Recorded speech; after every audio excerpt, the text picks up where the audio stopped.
Mr. President, over the weekend, the State Department, that's our State Department, imposed visa restrictions on several Ethiopian and Eritrean government officials. They claim these officials have not done enough to end the hostilities in the Tigray area. Now, the Tigray area is in the northern part of Ethiopia, and it's an area that's one of the very old parts of that continent.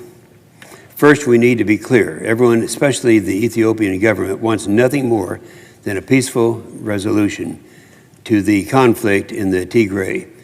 But this action puts the terrorist organization, the TPLF, that's a terrorist organization, on equal status with our Ethiopian government.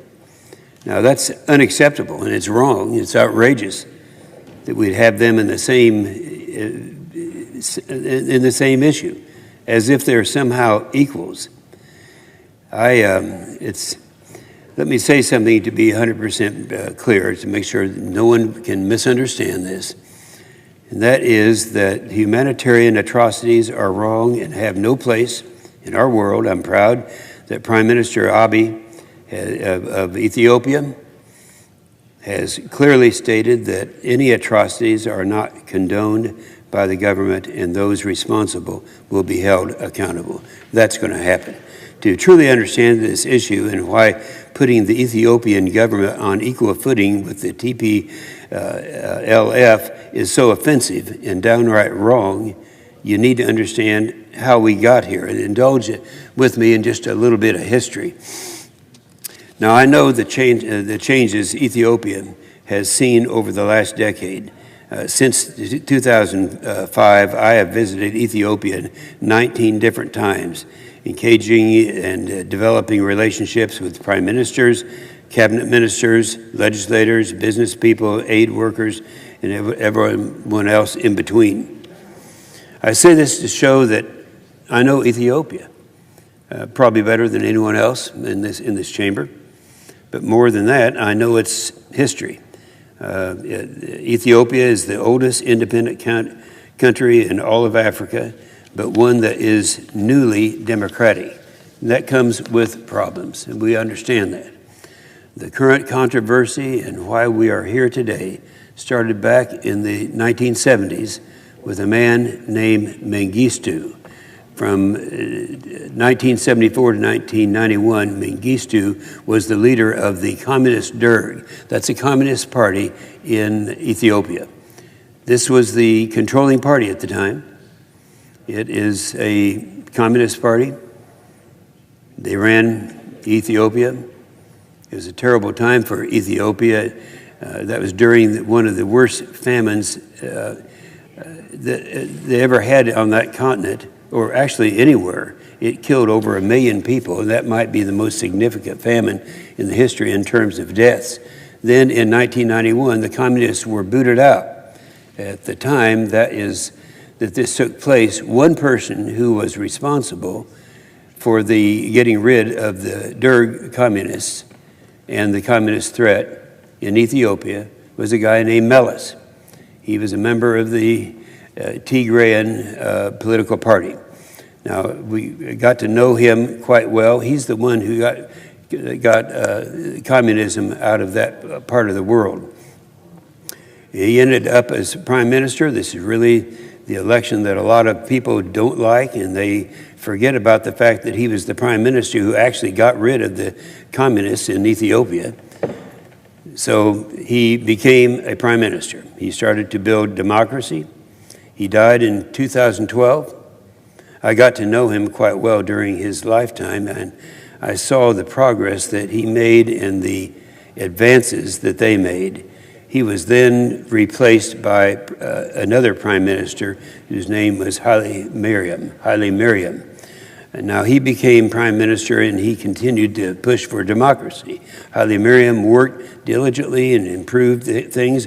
Under his tenure, Ethiopia established the Independent Ethiopian Human Rights Committee that reported on violence and human rights and problems. It was tremendously successful.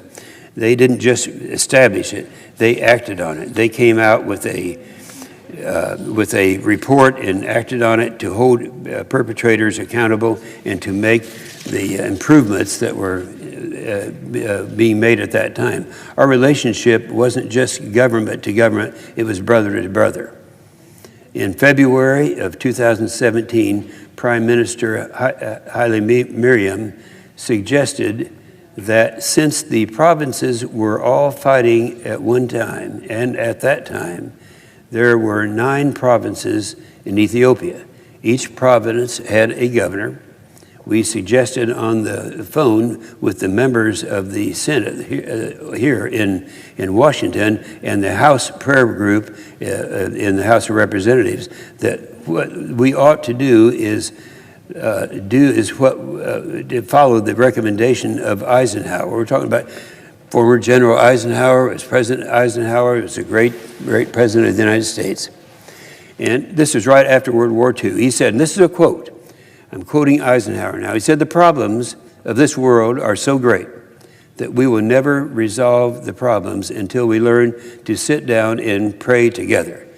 And so we decided, let's all get the governors, the prime minister, and the members of the House, and the members of the Senate, and the rest all together, and we will pray with them.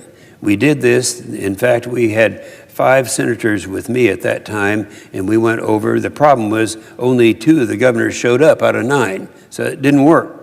8 months later, we had occasion to be back there, and we put together the same thing. But we talked to them to let them know. We talked to the governors at that time, and the 9 governors that were in Ethiopia. And so we got them and explaining what it was all about, and the governors who had been fighting with each other and had been fighting with Haile Mariam, they all prayed together, and we joined in prayer by 18 members of the United States House of Representatives. We were joined with them by phone, and the Prime Minister and all of us, members of the Senate and others who were there, we all rejoiced and embraced each other. And that's really significant. The 9 governors had never been together before. They didn't like each other. They'd never been in the same room before. Well, most of the people didn't live in cities, and that made this effort that much more difficult. The vast majority of people who live there are in rural communities, and that made this widespread change and development a longer and more difficult path. In Ethiopia, the tribal factions also played a great role. If you go from province to province, that used to be from tribe to tribe. And they historically have not gotten along until this time. So it made it more difficult because of the factions and all of that, but it worked. We unified them together, and that was unlike anything that has ever happened. One of the governors who was there at the time was named Dr. Abiy. You might remember that name because he's now the Prime Minister of Ethiopia. And I've often said that Dr. Abiy is arguably the most educated, the smartest guy that I've seen in that position in the entire continent of Africa. He was just a tremendous person. Well, we got them together and at a leader's breakfast, we put something together where he told the story of his journey in faith in Jesus. This is Dr. Abiy.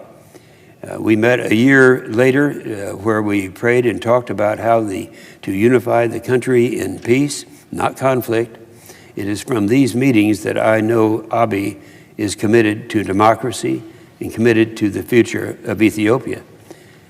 He's showing that with his actions as well. Abiy was elected prime minister in 2018 after active and spirited protests against the existing ruling party, the Ethiopian People's Revolutionary Democratic Front, which had run the country for almost 30 years. Abiy was elected by a country looking for fresh leadership. He immediately took steps to create positive change. He promised unity and reconciliation, and against all odds, he delivered. He passed liberal democratic reforms. He freed political prisoners and journalists. Abiy even did what was once believed impossible. He negotiated a peace treaty with Eritrea after decades of long Cold War and was recognized with a Nobel Peace Prize for his work.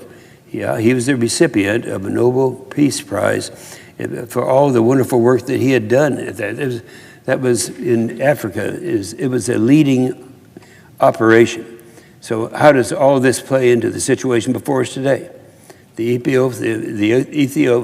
Ethiopian People's Democratic Front, the previous ruling party, is dominated by people from Tigray, the area up north that we've talked about before, one of the regional provinces. When Abiy set up a new governing body and focused on governing for the whole of Ethiopia and not just a few politically powerful regions, the TPLF wasn't happy. That's the terrorist group. They felt like they were losing the outsized influence that they've held for decades and decades. They also weren't happy about the peace deal with Eritrea. The TPLF were ruling Ethiopia in the 1990s when the bitter Eritrea-Ethiopian conflict was going on. Decades later, they still feel aggrieved and didn't want peace. The result, they started acting out. In 2019, they started to refuse to participate in the new government and the new ruling party. They expressed their frustration in more overt and destabilizing ways. They held their own regional parliamentary elections in September during the height of the corona pandemic instead of agreeing with the other provinces and the prime minister that they should be postponed because of the pandemic. The militia affiliated with the TPLF, that's the terrorist group, that has been designated by the Ethiopian parliament as a terrorist group, attacked an Ethiopian army base near Mekelle on November the 4th and stole weapons there.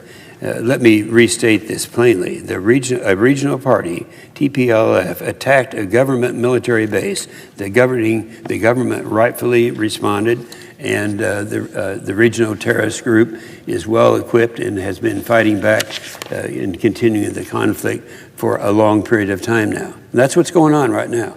That's the situation we find ourselves in.